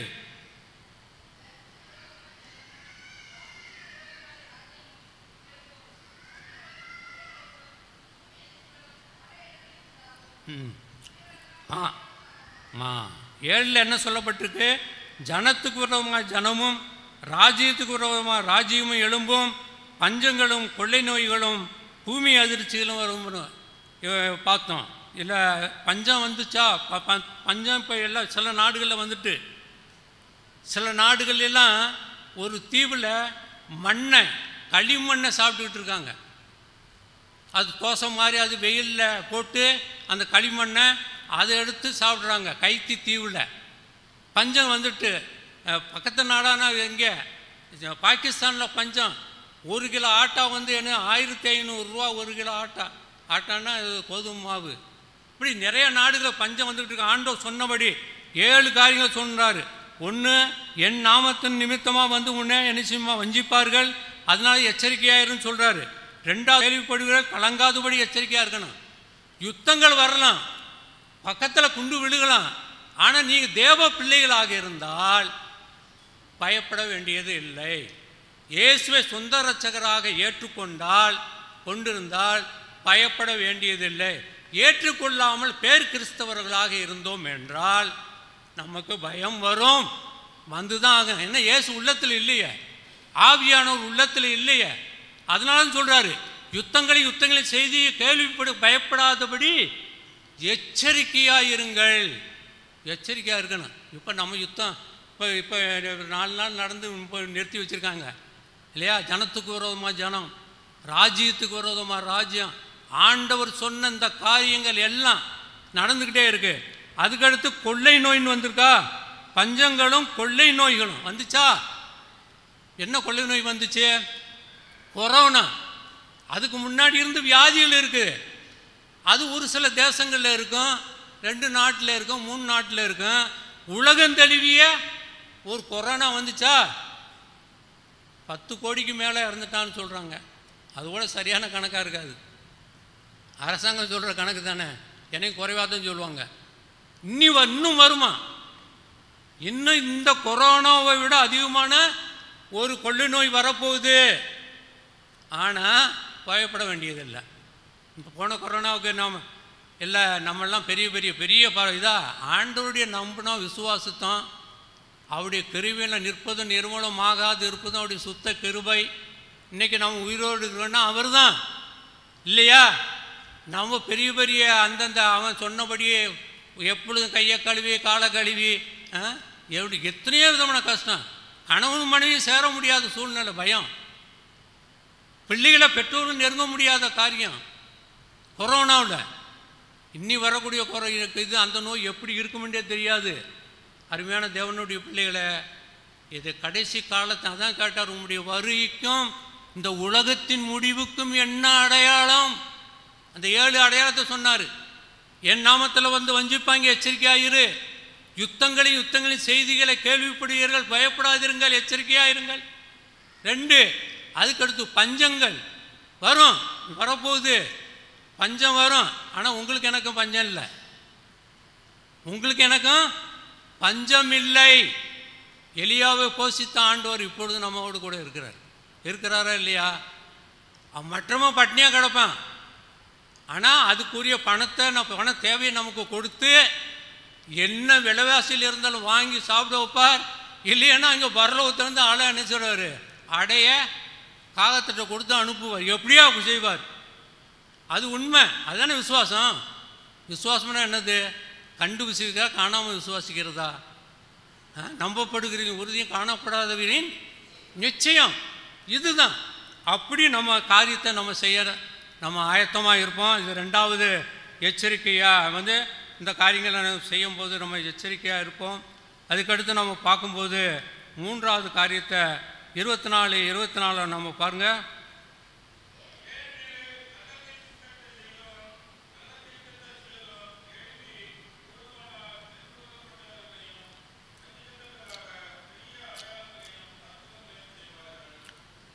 இதில் என்ன சொல்லப்பட்டிருக்கு? ஏனெனில் கள்ள கிறிஸ்துவர்களும் கள்ள தீர்க்கதரிசிகளுமே கூடுமானால் தெரிந்து கொள்ளப்பட்டவர்களையும் வஞ்சிக்கத்தக்கதாக பெரிய அடையாளங்களையும் அற்புதங்களையும் செய்வார். இந்த நாட்டில் புறமஸ்தர்களும் கூட அவங்க தெய்வம் என்று சொல்லக்கூடியவர்களும் நிறைய அற்புத அடையாளங்களை செய்யுது. ஒரு காலத்தில் நம்ம அற்புத அடையாளங்கள் செய்கிறது என்னது? கிறிஸ்து என்ன அற்புத அடையாளத்தை செய்தால் வசனத்தை உறுதிப்படுத்துறதுக்கு. நம்ம இன்னைக்கு அற்புத அடையாளத்தை இயேசுவின் நாமத்தில் செய்யும்போது வசனம் உறுதிப்படுத்துறதுக்கு. ஆனால் இன்றைக்கு ஒரு சில ஆட்கள் வந்து என்ன சொல்லுவான், தண்ணீரை திராட்சரசமாக மாற்றுற கூட்டம் வந்திருக்கான். இப்போ ஏன் தண்ணீரை திராட்சரசமாக மாற்றணும்? அப்போ தேவை இருந்துச்சு. அந்த கல்யாண வீட்டில் வந்து திராட்சரசம் குறைவுபட்டதுனால தண்ணீரை திராட்சரசமாக மாற்றியிருந்தார். இப்போ என்ன தேவை? இப்போ என்ன குறைவு எதுவும் வந்திருக்கா? அப்போ இது என்னென்னா தன்னை பெரிய ஆளாக மாற்றுறது. இதெல்லாம் ஒரு வஞ்ச ஆவி. அதுக்கு 1-2 பேர் வச்சுருப்பான். தண்ணீரை ஊற்ற சொல்லுவான், ஊற்றின உடனே அதை குடிச்சு பார்க்க சொல்லுவான். குடிச்சிட்டு அவன் சொல்லுவான், ஆமாம் உண்மையே திராட்சரசமாக மாறிட்டு அப்படின்னு சொல்லுவான். இதெல்லாம் இந்த கடைசி காலத்தினுடைய வஞ்சகத்தின் ஆவி வருது. அதுபோக ஜெகவா விட்னஸ்னு வருவாங்க, யெகோவா சாட்சிக்காரர்கள், வீட்டுக்குள்ளே உள்ளே ஏற்றக்கூடாது. அது மாதிரி ஜீசஸ் ஒன்லின்னு வருவான். ஜீசஸ் ஒன்லின்னு வந்தால் அவனே வீட்டில் ஏற்றக்கூடாது. அதுக்குப்படி ஆவியானவர் மட்டும்தான், அவனுடைய ஆவியானவருடைய கொள்கையை மட்டும் கொண்டு வருவான். இந்த 3 கூட்டத்தை ஏற்ற. இது பிசாசுனுடைய கூட்டம், இது பிசாசுனுடைய கூட்டம். அது திருத்துவத்தை வேதத்தில் சொல்லியிருக்கு இல்லையா? வேதத்தை சொல்லியிருக்கு. பரலோகத்தில் வந்து அரியாசனத்தில் யார் இருக்கா? பிதா இருக்கார். அதுக்கு பக்கத்தில் என்ன இருக்கார்? குமாரன் இருக்கிறார். இங்கே பரிசுத்த ஆவியானவர் உலகத்தில் நம்மோடு கூட உறவாடி கொண்டு இருக்கின்றார் இல்லையா? ஸ்தேவானுடைய காரியத்தை பார்க்கும்போது பாருங்க, அவங்க பிதாவையும் அது பக்கத்தில் நிற்கிற இயேசுவை நான் பார்க்கிறேன். இங்கே உள்ளே யார் இருக்கிறது? அவனுக்குள்ளே யார் இருக்கிறது? பரிசுத்த ஆவியானவர்.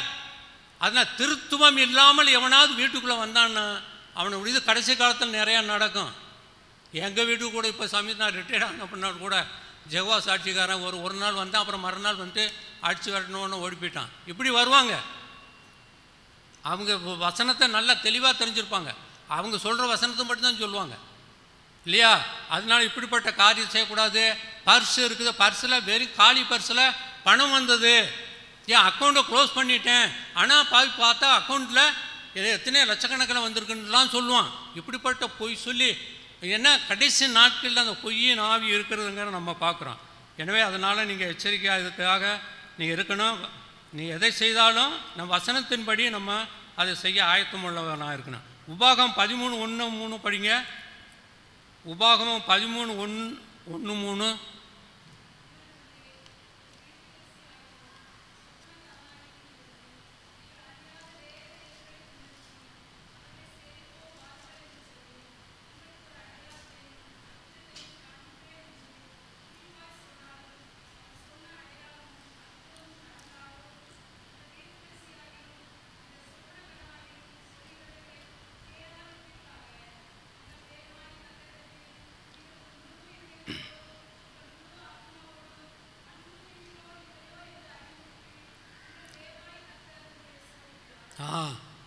அதில் வந்து ஒரு கள்ள தீர்க்கதரிசி வந்து உங்களிலேன்னு சொல்கிறாரு. தீர்க்கதரிசியாயிலும் சொப்பனக்காரனாகிலும் நீங்கள் அறியாத வேறு தேவர்களை பின்பற்றி, வேறு தேவர்களை பின்பற்றுவான், இயேசுவை பின்பற்ற மாட்டான். பின்பற்றி அவர்களை சேவிப்போம் வாருங்கள் என்று சொல்லி உங்களுக்கு ஒரு அடையாளத்தையும் அற்புதத்தையும் காண்பிப்பேன் என்று குறிப்பாய் சொன்னாலும், அவன் சொன்ன அடையாளமும் அற்புதமும் நடந்தாலும் அந்த தீர்க்கதரிசியாகிலும் அந்த சொப்பனக்காரனாகிலும் சொல்லுகிறவர்களை கேளாதிருப்பீர்களாக. உங்கள் தேவனாகிய கர்த்தரிடத்தில் நீங்கள் உங்கள் முழு இருதயத்தோடும் உங்கள் முழு ஆத்துமாவோடும் அன்பு கூறுகிறீர்களோ இல்லையோ என்று அறியும்படிக்கு உங்கள் தேவனாகிய கர்த்தர் உங்களை சோதிக்கிறார். அவன் ஒரு கள்ள தீர்க்கதரிசி வந்து ஒரு அடையாளத்தை சொல்லி அதை அவன் செய்தாலும் கூட என்ன செய்யக்கூடாது? அவனை பின்பற்றக்கூடாதுன்னு ஆண்டவர் சொல்லியிருக்கிற மோச தெளிவாக சொல்கிறாரு. அதை சோதிக்கிறார் ஆண்டவர். சோதிக்கிறதுக்காக இப்படிப்பட்ட சந்தர்ப்பத்தை கொடுக்குறாரு. இப்போ நம்ம மத்தியிலே எவனாவது வந்து ஒருத்தர் அப்படிப்பட்ட அற்புதத்தை அவன் செஞ்சான்னா அவன் வாழ்க்கையை பார்க்கணும். நீங்கள் அவன் எப்படிப்பட்டவன், அவன் ட்ரெஸ்ஸை பார்க்கக்கூடாது, அவன் பேச்சை பார்க்கக்கூடாது, அவன் எங்கே இருக்கிறான், எப்படி வாழ்கிறான் அப்படின்ட்டு ஒரு சீயடி மாதிரியாவது போட்டாவது அவனை செக் பண்ணணும். ஏன்னா வேத வசனம் தெளிவாக சொல்லியிருக்கு. அப்போ ஆண்டவருடைய நாமம் மகிமைப்படக்கூடியதாக இருந்தால் மட்டும்தான் அவன் நாமத்துக்காக, அவன் அந்த கள்ள தீர்க்கதரிசி நாமத்துக்காக, அவனுக்காக இவன் செயல்படக்கூடிய கூட்டம். அப்படி இருந்தாலும் அதை நீ செய்யக்கூடாதுன்னு சொல்லப்பட்டிருக்கு. வெளிப்படுத்தல் 13:13.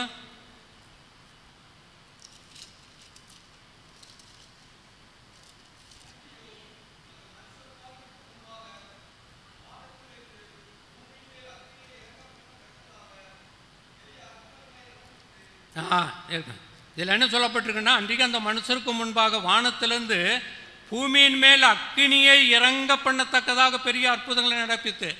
இதுக்கு முன்னாடி பழைய ஏற்பாட்டில் யார் அக்னியை நடப்பித்தது? எலியா காலத்தில் வந்து என்ன வானத்திலேருந்து என்ன செஞ்சார்? அக்னி இறக்குனார். இப்போ நம்ம காலத்தில் என்ன செய்யலாம்? பிசாசு வானத்திலிருந்து அக்னி இறக்க வேதம் சொல்லுகிறது. பரிசுத்த ஆவியான எழுதி அக்னி அங்கிருந்து மேலே இருந்து இறக்குவான்.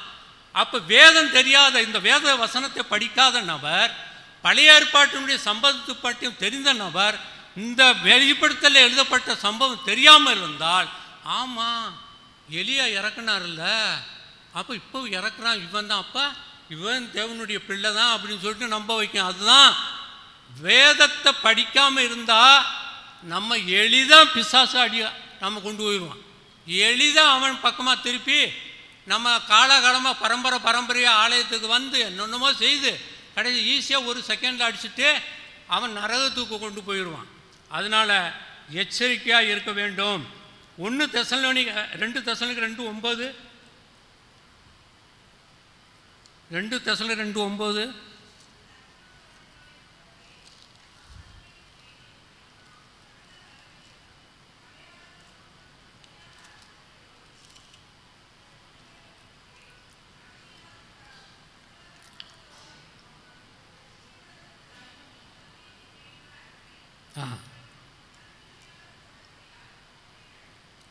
இதில் என்ன சொல்லப்பட்டிருக்கு?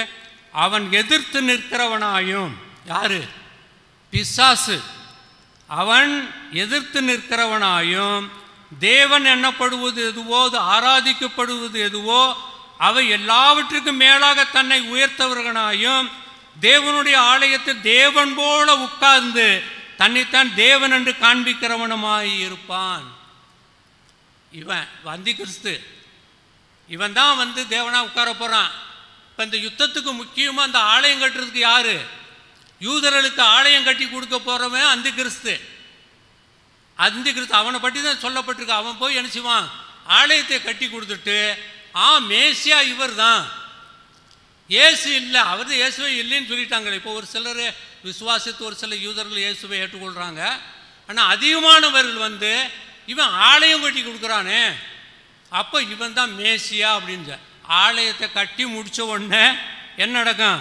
அவன் எதிர்க்கிறவனாயும், தேவன் எண்ணப்படுவது எதுவோ, ஆராதிக்கப்படுவது எதுவோ அவை எல்லாவற்றுக்கும் மேலாக தன்னை உயர்த்துகிறவனாயும், தேவனுடைய ஆலயத்தில் தேவன் போல உட்கார்ந்து தன்னைத்தான் தேவன் என்று காண்பிக்கிறவனுமாய் இருப்பான். இவன் தான் அந்தி கிறிஸ்து. ஆனால் அந்த அந்தி கிறிஸ்து வரப்போகிறான். 7 வருட அரசாட்சி இதே பூமியில் இருக்க இந்த பூமி அழியாது. இன்றைக்கி வந்தாலும் கூட 1007 வருஷம் இந்த பூமி இருக்கும். 7 வருஷம் அவன் ஆட்சி செய்வான் அந்தி கிறிஸ்து. அதுக்கடுத்து 1000 வருஷம் இதே பூமியை யார் ஆள போகிறது? யார் ஆள போகிறது? இயேசு கிறிஸ்து ஆள போகிறார். 1007 வருஷம் இப்போ இன்னைக்கு வந்தாலும் இயேசு கிறிஸ்துனுடைய ரகசிய வருகை இப்பொழுது வந்து நம்ம ரட்சிக்கப்பட்ட பிள்ளைகள் நாம் அப்படியே எடுத்துக்கொள்ளப்பட்டாலும் இன்றைக்கி வந்தாலும் அது நம்ம எடுத்துக்கொண்ட பின்னாடி தான் அவன் வர போகிறான். யார்? சபை இருக்கிற வரைக்கும் அவன் சைத்தான் வர முடியாது, சாத்தான் வெளியரங்கமாக வர முடியாது. சபை இருக்கிற வரைக்கும் யூதர்களும் இருப்பாங்க. யூதர்கள் ரட்சிக்கப்பட்டு இந்த சபையோடு கூட வந்துடுவாங்க, நம்ம கூட வந்துடுவாங்க. நம்ம எடுத்துக்கொள்ளப்பட்ட பின்பு தான் யார் வர போகிறது? சாத்தான் வருவான். அவன் தான் அப்போ ஆட்சி வரும். 2 ஆட்சி ஒரே இடத்துல இருக்க முடியாது. இயேசு கிறிஸ்துவும் சாத்தான் ஆட்சி செய்ய முடியுமா? அவர் பிள்ளைகளை எடுத்துக்கொண்ட பின்னாடி அவன் வந்து 7 வருஷம் அரசாட்சி, உபத்திரவம், மகா உபத்திரவம் நடக்கும். அதுக்கு பின்னாடி தான் இயேசு கிறிஸ்து வந்து என்ன செய்ய போகிறாரு? அவனை யுத்தம் பண்ணி என்ன செய்கிறாரு? ஒளிவு மலையில் வந்து இறங்க போகிறாரு. தன்னுடைய அவருடைய வல்லமையை காண்பித்து அவனை தோற்கடித்து அவனை சங்கிலியில் கட்டிட்டு பாதாள சிறையில் அடிச்சுட்டு என்ன செய்ய போகிறாரு? 1000 வருடம் என்ன செய்ய போகிறாரு? அரசாட்சி செய்ய போகிறார். ஏன்னா இதை நீங்கள் அருமையான தேவனுடைய பிள்ளைகள் இதை மனசில் வச்சு நீங்கள் செயல்படணும். இனி நம்ம கடைசி கடைசி மணி நேரத்தில் இருக்கோம். கதவருகே வந்து தட்டுதான், திறக்கிறது மட்டும்தான்.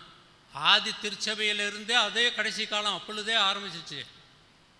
அப்பொழுதே குமாரர் மேலும் குமாரர் ஆவியானவர் ஊட்டப்பட்டது. அது அப்படியே தொடர்ச்சியாக 2000 வருடமாக ஆவியானவர் இந்த திருச்சபையை உருவாக்கி நடத்திட்டே வர்றார். இயேசு கிறிஸ்து எப்பொழுது வர்றாரோ வானத்திலேருந்து அவருடைய எக்கால சத்தம், தூதருடைய சத்தம், அவர் ஆரவாரத்தோடும் தேவ எக்காலத்தோடும் அவர் வரும்போது, அப்பொழுது வரும்போது நடுவானத்தில் அவர் இருக்கும்போது நம்ம சபை என்ன செய்யுது? அவர் எடுத்துக்கொள்ளப்பட போகிறார். அப்போ தான் அதுக்கு பின்னாடியும் அவன் நினைச்சுவான். அதுக்கு பின்னாடியும் அந்த 7 வருஷத்தில் அவன் செய்ய வேண்டிய அக்கிரமங்கள்லாம் செய்வான். அந்த அவனுடைய ஆட்சி காலத்தில் நம்ம இருக்க மாட்டோம். ஆனால் ரட்சிக்கப்படாதவங்க இருப்பாங்க. அப்பொழுது சபைன்னு ஒன்று இருக்காது. ரட்சிக்கப்படாதவங்க இருப்பாங்க, ஆனால் சபைன்னு ஒன்று இருக்காது. அதுக்குண்டு ஒரு ஆறாம் நேரத்தில் ஒரு போதகர் இருக்க மாட்டார், எதுவுமே இருக்காது. அதுலேயும் 1-2 பேர் உண்மையாக சாட்சியாக இருந்து கடவுளுக்காக வைக்க, நம்ம ஒரு வேளை சொன்னாங்க நம்ம நம்பாமல் போயிட்டோம், ஆண்டவருடைய வருகையை நம்பாமல் இருந்துட்டோம் அப்படின்னு உணர்ந்து ஒரு சிலர் இருந்தாலும் கூட, அவங்க மரித்தாலும் கூட தேவனுடைய ராஜ்யத்தில் வருவாங்க. அவனை வந்து அவங்க பிசாசு அவனை வந்து பலவிதமான உபத்திரத்துக்கு உள்ளாக்கப்படுவார்கள். அவர்கள் அது மத்தியிலையும் அவங்க இருந்து சாட்சியாக வரணும். ஆனால் இந்த உபத்திரவத்துக்கு உள்ளாகாதபடி நம்மளை எடுத்துகிட்டு போயிடுவார். அந்தி கிறிஸ்துவனுடைய அந்த 7 வருட அரசாட்சியில் வந்து தேவ பிள்ளைகள், அவருடைய ரத்தத்தினால கழுவப்பட்ட பிள்ளைகள் இல்லை, யாருமே இந்த உலகத்தில் நம்ம இருக்க மாட்டோம், அங்கே போயிடுவோம். அதனால் எச்சரிக்கையாக இருங்க. அது உலகத்தையும் உலகத்துடைய காரியங்களுக்கு போகாதீங்க. அதை கட்டணும், இதை கட்டணும், வீடு மேலே வீடு கட்டணும், நிலத்தின் மேலே நிலத்தை வாங்கணும், நகையின் மேலே நகையை வாங்கணும் அப்படின்னு அந்த சிந்தையெல்லாம் விட்டுட்டு ஆண்டவருக்கு எப்படி நான் உண்மையாக இருக்கேன், ஆண்டவரே இந்த கடைசி நேரத்தில் ஆகுது நாங்கள் உமக்கு மட்டும் உண்மையாக இருந்து நானும் எங்கள் குடும்பமும் உங்களுடைய ராஜ்யத்தில் பிரவேசிக்கிறதுக்கு எங்களுக்கு உதவி செய்யும் ஆண்டவரே என்று சொல்லி ஒவ்வொரு நாள் காலையில் எழும்பும்போது, ஆண்டவரே உங்களுடைய வருகையோ அல்லது என்னுடைய மரணமோ, ஏன்னா அவர் திருடனை போல தான் வர்றோம்னு சொல்லியிருக்காரு, திருடனை போல வர்றோம்னு சொல்லியிருக்காரு. இன்றைக்கி ஈரான் போன்ற தேசத்திலாம் சுவிசேஷத்தை இயேசுவை போய் அறிவிக்கிறார். என்னைக்கும் வந்தார், தரிசனத்தை இயேசு வந்தார். ஐயா உங்கள் வீட்டுக்கு இயேசு வந்தாரா? அவங்க ஆமாம் எங்கள் வீட்டுக்கு வந்தார், சத்தியத்தை சொன்னார், எப்படி எப்படி நடக்கும்னு சொல்லியிருக்கிறாரு. எல்லாமே இப்படி முடியாத இடத்துல கூட அவர் போய் செயல்படுகிறார். போக முடியாத ஊழியர்களை செல்ல முடியாத இடத்துல இயேசு நேரடியாக சென்று செயல்பட்டு கொண்டிருக்கிறார். எனவே உலகத்துக்கும் உலகத்தில் உள்ளவைகளில் போய் சிக்கிட்டீங்கன்னா அதுக்கு பின்னாடி அவனுடைய ஆட்சியில் நீங்கள் தாராளம் போகலாம். ஆனால் இயேசுவினுடைய 1000 வருஷம் அவரோடு கூட ஆளுகை செய்யணும்னா நம்ம பரலோகத்துக்கு போகணும். அவர் அங்கே போய் தான் அப்புறம் என்ன செய்வார், அவரோடு கூட இந்த பூமிக்கு நம்ம வர்றோம். அதான் வேதம் சொல்லுது, நான் கதை சொல்லலை. அதனால் வெளிப்படுத்தல் விசேஷத்தை தெளிவாக படிங்க, எல்லாம் தெளிவாக சொல்லப்பட்டிருக்கு. வேதத்தை நன்றாக படிங்க, வேதத்துக்கு முக்கியத்துவத்துக்கும் கூட படிங்க, அதை ஆராய்ந்து பார்த்து படிங்க. கண்டிப்பாக வந்து அப்படி இல்லாமல் இருந்தவன்னு சொன்னால், சத்தியம் தெரியாமல் போனால் நம்மளோட அவனுக்கு நல்லா தெரியும் பிசாசுக்கு. அவன் சத்தியத்திலே நான் இயேசுகிட்டே போய் நான் முதலாம் ஆதாமை தோற்கடித்தான். ஆனால் சத்தியம் தெரிந்த இயேசு விட்டு போய் மாட்டிக்கிட்டான். அவன் அவனை தோற்கடித்தார் இயேசு. 2ஆம் ஆதாம் என்ன செஞ்சார், அவன் சாத்தானை தோற்கடித்தாரா இல்லையா? ஆனால் முதலாம் ஆதாம் தோற்கடிக்கப்பட்டான். ஆனால் ஆண்டவர் சொல்லியிருந்தான், சட்டத்தின்படி செய்திருந்தான், அந்த சத்தியத்தின்படி அவன் நடந்திருந்தான், அப்பொழுதே முதலாம் ஆதாமே தோற்கடிக்கப்பட்டிருந்திருப்பான். ஆனால் அதுபோல் நமக்கு சத்தியத்தை எல்லாம் சொல்லி கொடுத்துருக்கிறாரு, வசனத்தை நமக்கு தெளிவாக கொடுத்துருக்கிறாரு. நாம் தொடர்ந்து நீங்கள் ஜெபம் பண்ணுங்க, நல்லா செய்யுங்க. ஊழியத்துக்கு ரொம்ப முக்கியத்துவம் கொடுங்க. ஊழியத்தை எவ்வளவு சீக்கிரமாக, ஏன்னா எல்லா மக்களும் சுவிசேஷம் அறிவிக்கப்படும், அப்பொழுது முடிவு வரும்னு சொல்லியிருக்கு. அதனால் முடிவு வரும், லேட்டாகும்னா சொல்ல முடியாது. யாருக்கு எப்படி சொல்லுவார்ன்னு நம்ம சொல்ல முடியும். ஆண்டவர் அவர் நினைச்சா ஒரு நொடி பொழுது சொல்லி முடியும் இல்லையா? ஆனால் மனிதரும் நம்ம மூலமாக அவருடைய பணியை செய்ய வேண்டும் என்று விரும்புகிறாரே தவிர வேறு ஒன்றுமே இல்லை. இதை மனசில் வச்சுங்க. தயவுசெய்து நல்லா ஊழியத்துக்காக ஜெபம் பண்ணுங்க, ஜெபிங்க. உங்கள் பிள்ளைகளை ஊழியத்துக்கு கொடுங்க, இல்லை ஒரு ஊழியர்களை அனுப்புங்க. என்னை மாதிரி அவன் சகோதரர் ஆசிரியர் செல்வராஜ் மாதிரி ஆட்கள்லாம் இவ்வளோ ஆத்துமாக்களுக்கு ஒரு ஆதாயம் பண்ணுறதுக்கு அந்த ஒரு திருச்சபை ஒரு காரணமாக இருந்திருக்குல்ல இல்லையா? ஒரு தனி நபர். இன்றைக்கி என்னுடைய மகன் வந்து 2 மிஷினரியை சப்போர்ட் பண்ணுறான்.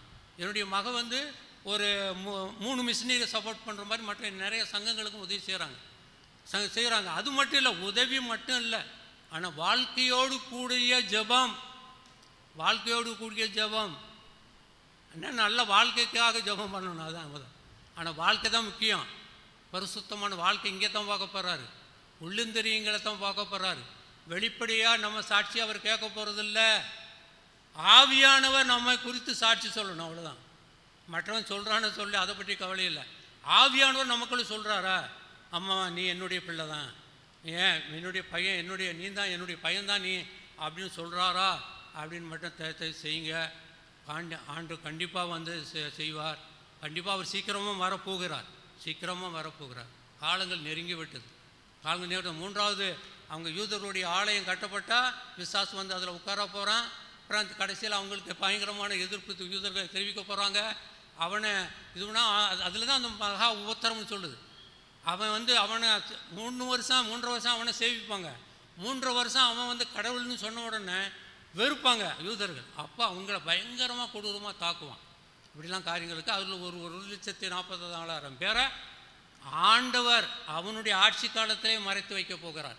யூதர்களில் 1,40,000 பேரை ஆண்டவரே கொண்டு ஒரு இடத்துல மறைச்சி வைக்க போகிறாரு.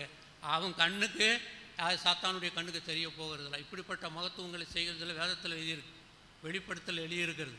எனவே வேதத்துக்கு நல்லா முக்கியத்துவம் கொடுங்க. ஆண்டவர் நல்ல ஜெபம் பண்ணுங்க. பாவத்துக்கு தூரமாக விலகி ஓடுங்க. பாவத்தை கண்டால் தூரமாக விலகி ஓடிக்கிட்டே இருங்க. இயேசு